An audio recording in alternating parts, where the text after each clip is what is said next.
Hello guys. दोस्तों, आज हम YouTube के खोज चैनल पर जो कहानी सुनाएंगे उस कहानी का नाम है चिड़िया का बास कौवे का घर। दोस्तों, जंगल में एक पेड़ पर चिड़िया का एक घोंसला था। एक नन्ही चिड़िया उसमें रहती थी। एक दिन कहीं से एक कौवा उड़ता हुआ आया और चिड़िया के घोंसले के पास बैठ गया। उसने चिड़िया से प्रेम से बातें की और दोनों से मित्रता हो गई। उस दिन के बाद से कौवा रोज चिड़िया से मिलने आने लगा।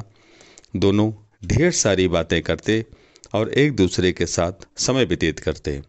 कई बार वे भोजन की खोज में भी एक साथ साथ जाते थे। एक दिन कौवा और चिड़िया भोजन की खोज में निकले। उड़ते उड़ते वे एक गांव में पहुंचे।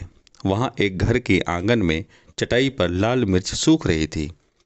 जब कौवे की दृष्टि लाल मिर्च पर पड़ी तो वह चिड़िया से बोला, देखो देखो लाल मिर्च। दोनों नीचे चटाई के पास आकर बैठ गए। चिड़िया बोली, चलो एक कंपटीशन करते हैं, देखें कौन ज़्यादा लाल मिर्च खा पाता है। ठीक है, लेकिन जो जीता वो दूसरे को खा जाएगा। कौवा कंपटीशन के लिए तैयार होकर बोला। कौवे की बात सुनकर चिड़िया बहुत दुखी हुई। वह तो कौवे को अपना मित्र समझती थी, लेकिन कौवे ने अपना असली रंग दिखा दिया था। कौवा चिड़िया को खाने के लिए उतावला होने लगा। तब चिड़िया बोली, ठीक है, तुम मुझे खा सकते हो, लेकिन मुझे खाने के पहले अपनी चोंच धोकर आओ। पता नहीं तुम क्या क्या खाते हो और तुम्हारी चोंच बहुत गंदी रहती थी। कौवा चिड़िया की बात मान गया और उड़कर नदी के किनारे चला गया। जब उसने नदी से पानी मांगा तो नदी बोली, मैं तुम्हें पानी देने को तैयार हूँ, लेकिन पहले एक मटका लेकर आओ, उसमें जितना चाहो उतना पानी ले जाना। कौवा उड़ता हुआ कुम्हार के पास गया और उससे मटका बनाने को कहा। कुम्हार बोला, मैं तुम्हारे लिए मटका बना दूंगा, लेकिन उसके लिए मुझे मिट्टी की आवश्यकता होगी। अभी मेरे पास मिट्टी नहीं है, मुझे थोड़ी मिट्टी ला कर दो। कौवा उड़ता हुआ खेत में पहुंचा और अपनी चोंच से मिट्टी खोदने लगा।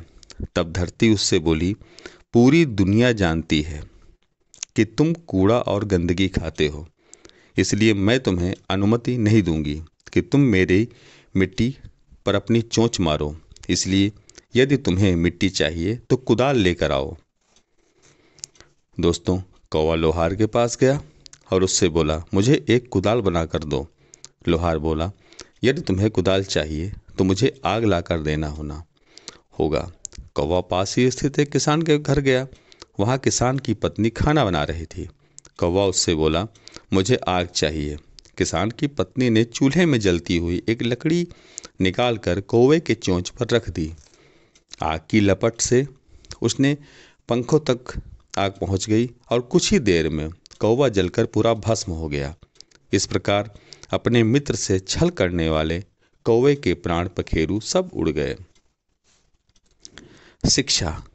दोस्तों, छल करने वाला अपने किए का फल अवश्य भुगतता है। छल करने वाला कभी नहीं जीतता और जीतने वाला कभी छल नहीं करता। तो दोस्तों, आज यह मेरी कहानी आपको कैसी लगी?